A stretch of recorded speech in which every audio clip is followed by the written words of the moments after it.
ہمارے دوست مولانا ڈاکٹر مندور مینگل صاحب امتحان کی بات کر رہے تھے. وہ دلچسپ آدمی ہے، خوش طبع آدمی ہے ماشاءاللہ. لیکن میں آپ سے عرض کرتا ہوں، ہمارے سامنے امتحان کے حوالے سے بھی بہت سے پہلو ہیں اور ہم نے ان تمام کو نظر انداز سامنے رکھنا ہے، کسی کو بھی ہم نے نظر انداز نہیں کرنا. میں جب تک خیر المدارس کا محتمم نہیں بنا تھا، اور میں محتمم بنا ہوں 1981 میں 1401 میں، مجھے 40 سال ہو گئے خیر المدارس کی ذمہ داری سنبھالے، 40 سال. اور وفاق کے اندر بھی میری زندگی کو 40 سال ہو رہے ہیں. جو ہی خیر المدارس کا اہتمام آیا، وفاق کی ذمہ داری بھی آئی. میں اس وقت اتنا جذباتی ہوتا تھا کہ میں کہتا تھا میرے والد یہ کیوں نہیں کرتے، یہ کیوں نہیں کرتے، یہ کرنا چاہیے، یہ کرنا چاہیے. لیکن جب خود میرے کندھوں پر ذمہ داری آئی تو مجھے والد صاحب کے ان کاموں کی حکمت سمجھ آئی. حضرت ابو بکر سے کہا گیا تو عمر کو نامزد کر رہے ہو، سخت مزاج کے ہیں. فرمایا جب ذمہ داری پڑے گی نا نرم ہو جائیں گے. حالات انسان کو ذمہ داریاں بہت کچھ سوچنے پر مجبور کرتی ہیں. جہاں تک ہمارے طلباء اور طالبات کا امتحان، ہمارے لیے سب سے بڑی آسان اور سہولت یہ ہے، ہمارا امتحان کے دنوں میں رات کی نیندیں اڑ جاتی ہیں. اور آپ یقین کریں جتنا ہمارا طالب علم پریشان ہے، ہم اس سے کم نہیں، زیادہ پریشان.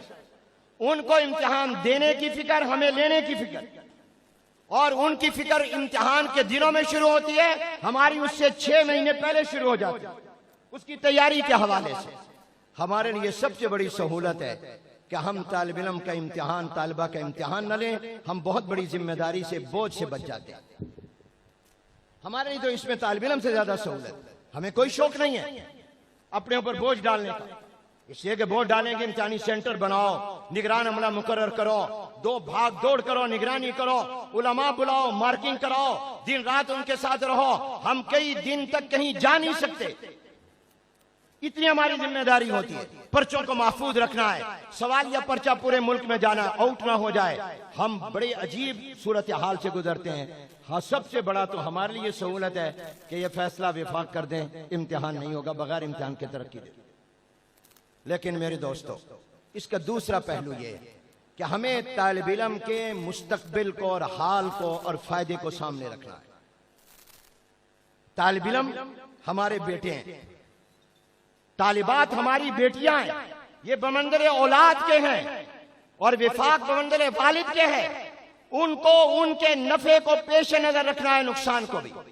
تو پہلی وجہ ہمارے امتحان کے بارے میں فیصلے انشاءاللہ اکابر کریں گے، یہ زیر غور ہے کہ ہم طالب علم کا صرف امتحان نہیں لیتے، بلکہ طالب علم کو امتحان دے کر سند بھی جاری کرتے ہیں اور ہماری عزت اور گواہی ہے.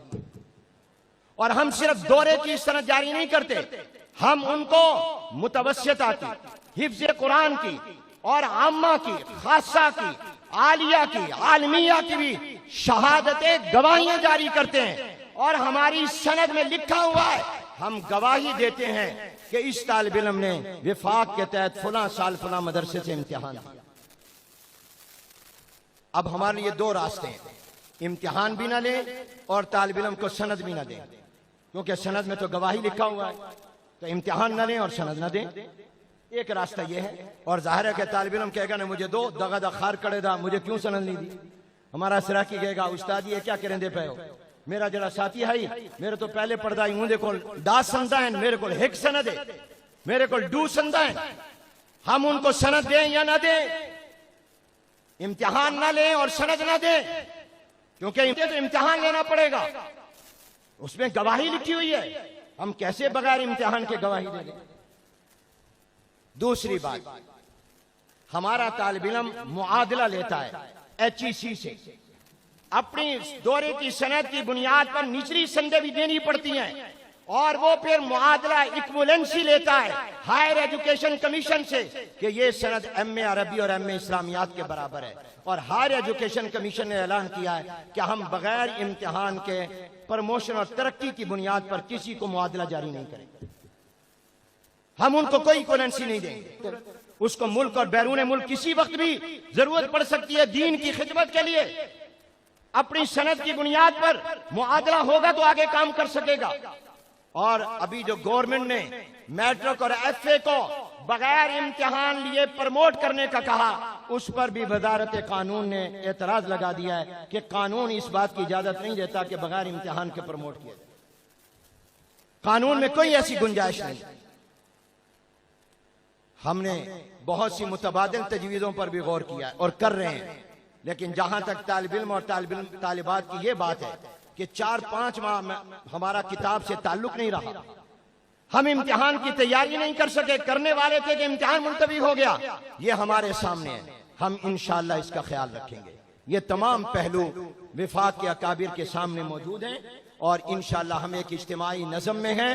میری ذاتی رائے کچھ بھی ہو مگر میں پابند ہوں اس فیصلے کا جو فیصلہ میرے اکابر کریں گے۔ اللہ تعالیٰ مجھے اور آپ کو اپنی صفوں میں اتحاد اور اتفاق جو پہلے سے زیادہ نہ صرف وقت کی ضرورت بلکہ دین کا تقاضا ہے، یہ اپنی دروں میں قائم رکھیں۔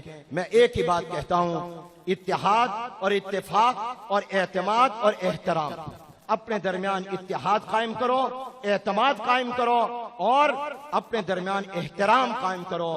اب آپ بڑوں اور اکابر کی جگہ آئے ہیں، اکابر کی زندگیاں کیا تھیں؟ ان میں اتفاق بھی تھا، ان میں اتحاد بھی تھا، ان میں اعتماد بھی تھا، ان میں احترام بھی تھا۔ اور ایک بات میں کہتا ہوں طلباء سے کہ چھوٹے رہو، بڑا بننے کی کوشش نہ کرو، چھوٹے رہو گے تو کامیابی پاؤ گے۔ مجھ سے ایک بات کسی نے پوچھا، مولوی حنیف تو 20 سال کی عمر میں محتمم بنا، چھوٹی عمر میں وفاق کا نائب صدر اور ناظم اعلیٰ بنا، تجھے یہ ظاہری طور پر جو ترقی ہوئی، میری تو کوئی ترقی نہیں ہے۔ کہا یہ جو ترقی خیر نہیں، یہ کس وجہ سے ہوئی؟ میں نے کہا اس کی بڑی وجہ اپنے اکابر کو بڑا مان کر چلنے کی وجہ سے۔ اپنے بڑوں کو بڑا مانو، ان کے پیچھے چلو۔